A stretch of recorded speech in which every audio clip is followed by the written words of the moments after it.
Jamal, what'd you think of the title fight, brother? I think that I'm on a different level than both of them. Just true. This is what I see. I see myself on a whole different level than both of them.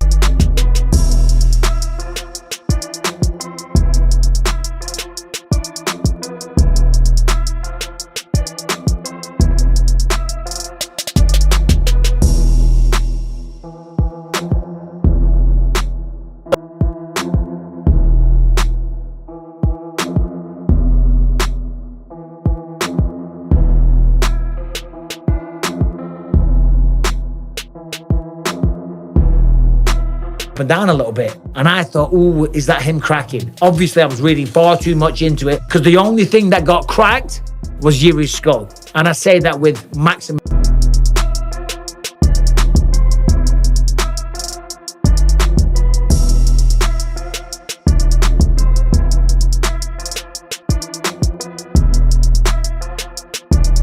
to Jiri Prochazka. I have nothing but respect. I think he's a phenomenal fighter.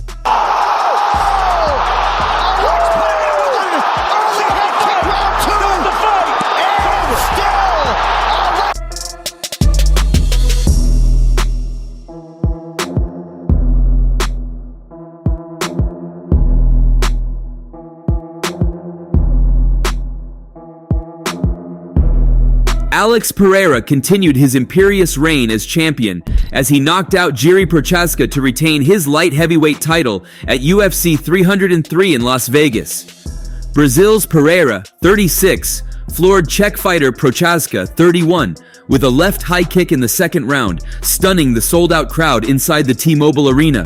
Jamahal Hill, rather than comment on the fight, showered praises on himself instead. I think I'm on a different level from both of them. It's just what I see. I see myself on a whole different level from both of them. Jamal, what'd you think of the title fight, brother? I think that I'm on a different level than both of them. Just true. This is what I see. I see myself on a whole different level than both of them. Ariel Helwani, after the fight, made successive posts on X, formerly Twitter. What a sport! And in his next post, he tweeted, "Lots to celebrate, but I genuinely hope Jiri is okay. That was a nasty hit, and I can't imagine someone who cares as much as he does take these setbacks lightly." Nolan King had also made even more posts concerning the highly rated fight. Once both fighters had their stare down before the starting bell rang, King tweeted, "So we will meet again." Next, he revealed the major highlight of the first round, tweeting, "Alex Pereira floors Jiri Prochazka at the round 1 horn. Prochazka seemed to argue with Herb Dean. He had no idea the bell rang." Notably, he also informed the online audience of Pereira's final move of the fight, which gave him the knockout victory. It was a left high kick. Jiri was in trouble and absorbed a tremendous amount of punishment, late stoppage, but Pereira was somewhat boxing out Herb Dean's vision. Regardless, extra damage was done. Brutal. He then wrote, "Alex Pereira has accomplished the following over the course of 9 UFC fights. 8, 1 record, 2 divisional titles, 4 title wins, 6 knockouts, 5 pay-per-view main eats, 4 of UFC's top 10 live gates. Wins include Prochazka, Adesanya, Strickland, Bakowitz, Hill, #UFC 303. Michael Bisping made his comments on the fight on his YouTube page, saying, "They had one of the most intense stare-offs. It's the best I've ever seen in my 45 years. Nothing else comes to mind right now." Stare-offs that we've ever seen, right? It's the best I've ever seen. I'll tell you that in my 45 years. Nothing else springs to mind right now. And then when they introduced Jiri he didn't move. He then continued, talking about the main moment, the moment that defined the entire fight. And then round 2 starts, 13 seconds into it, left high kick, chin on chin, found a home on the dorm, sits Jiri Prochazka down, but he wasn't out unconscious. He was still kind of with it a little bit. Pereira jumped on him, hammer face, with a brutal shot. No question, no argument. It was a brutal stoppage. Up and down a little bit, and I thought, oh, is that him cracking? Obviously I was reading far too much into it, because the only thing that got cracked was Jiri's skull. And I say that with maximum respect to Jiri Prochazka. I have nothing but respect. I think he's a phenomenal. Alex Pereira was on fire. I don't think anybody was beating him tonight. And even when Jiri Prochazka was helped to get back to the feet, he was very wobbly. Congratulations to Jiri Prochazka. It takes a lot of balls, a lot of courage to do what he did tonight. To be honest, Alex Pereira, when they started introducing him, he started jumping up and down a little bit. And I thought, ooh, is that him cracking? Obviously, I was reading far too much into it because the only thing that got cracked was Jiri's skull. And Former American professional mixed martial artist Daniel Cormier, in an interview with ESPN, expressed his astonishment and delight at Pereira's finish. "He can do everything, Stan. Stan, he was in the locker room before the fight telling his corners, hey, he does something very weird. He dips his head off to the side. I'm gonna give him a high kick." And then he goes out and gets him with the high kick. You can't write this script. This fight was never competitive.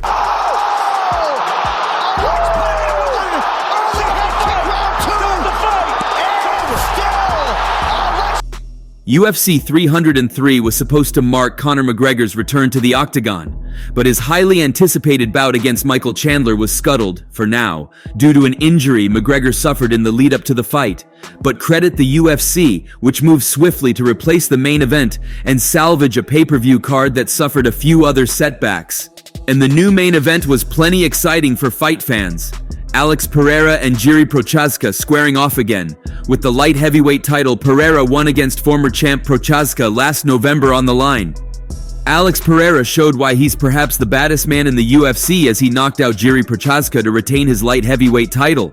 The first round was mostly a feeling out process with the fighters staying on their feet. That is until Pereira completely leveled Prochazka with a right hand right before the bell. That was just a harbinger of things to come. Early in the second, Pereira caught Prochazka in the head with his left foot, dropping the former light heavyweight champ. Referee Herb Dean probably should have called the fight right then and there, but Pereira jumped on Prochazka for some brutal ground and pound that drew the stoppage just 13 seconds in. While a very wobbly Prochazka was receiving assistance, commentator Daniel Cormier observed that Pereira popped his own toe back into place. Pereira's TKO victory marks his second successful title defense after he won the then vacant light heavyweight championship over Prochazka in November 2023. It's also a win, coming in a main event that only came together after Conor McGregor's toe injury derailed his fight, that further cements Pereira as one of the UFC's brightest stars. Pereira and Prochazka stepped in at short notice to fight after Conor McGregor pulled out of his headlining bout with Michael Chandler earlier this month with a broken toe. It was Pereira's second win over Prochazka after stopping him in round 2 of their fight in November to win the light heavyweight title.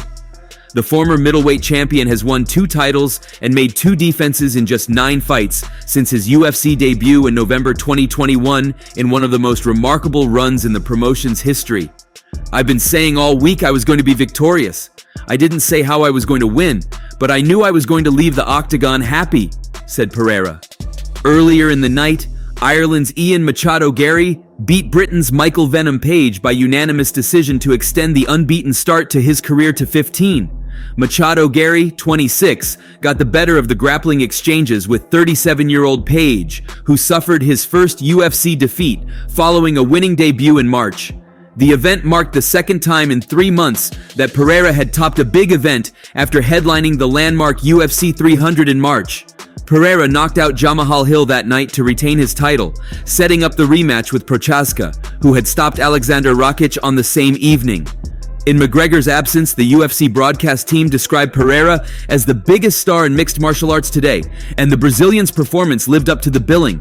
Before the fighter introductions, the stoic, motionless pair locked eyes for a number of minutes, mirroring the intense stare-down before their encounter in November. Pereira opened the fight with leg kicks before landing a left hook and jab on Prochazka, whose best moment of the fight came as he initiated a clinch.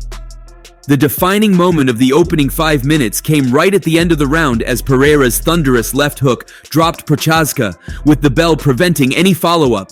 The Czech's corner team could be seen putting ice on his head to try to sharpen his senses, but it was in vain as just 13 seconds into the second round Pereira delivered his fight-ending kick. After the bout, he hinted at a move to heavyweight and an attempt to become the first 3-division champion in UFC history. "I think that's in my future. There doesn't seem to be too much interest from the organization, but I'm here. I think it's in my future," said Pereira. "I think the fans have a lot of say in this. In the end, these are the people who pay for this. If this is what they want, it's going to be inevitable." Pereira's win is just the latest wild development in a division that has been characterized by chaos since Jon Jones vacated the title in 2020. The UFC has crowned 4 champions since then, and Blachowicz is the only one to defend the belt. The one known for his Polish power beat Dominic Reyes for the belt and defended it against Israel Adesanya. Then Prochazka claimed the belt from Blachowicz and the madness started. Prochazka vacated the light heavyweight championship after he won it because he suffered a serious shoulder injury while preparing for a rematch with Glover Teixeira. With Prochazka out of commission, the UFC had a title fight between Magomed Ankalaev and Jan Blachowicz, but they fought to a draw and no champion was crowned. Jamahal Hill then beat Glover Teixeira to claim the crown, but he was forced to drop the belt because of a ruptured Achilles tendon. Now it's Pereira's turn to try and become the face of the division. Of course, there are already challengers who are making their case to fight for the belt, and that includes Hill, who is trying to come back from his own serious injury. My time is coming back. I'll be back. It's only a bump in the road. Whenever I come back, it's right back like I never left, Hill told reporters this week. With Hill vacating the belt in July, it might be a little aggressive for him to be Pereira's title defense, but it might be the most anticipated matchup available right now. Jamal, what'd you think of the title fight, brother? I think that I'm on a different level than both of them. It's true. This is what I see. I see myself on a whole different level than both of them. And that's all for now. For the very best updates on news, moments, events, and actions in the world of boxing, stay connected with us by subscribing to our YouTube channel, and don't forget to turn on notifications to get notified when we drop quality contents like this. Until next time, peace out.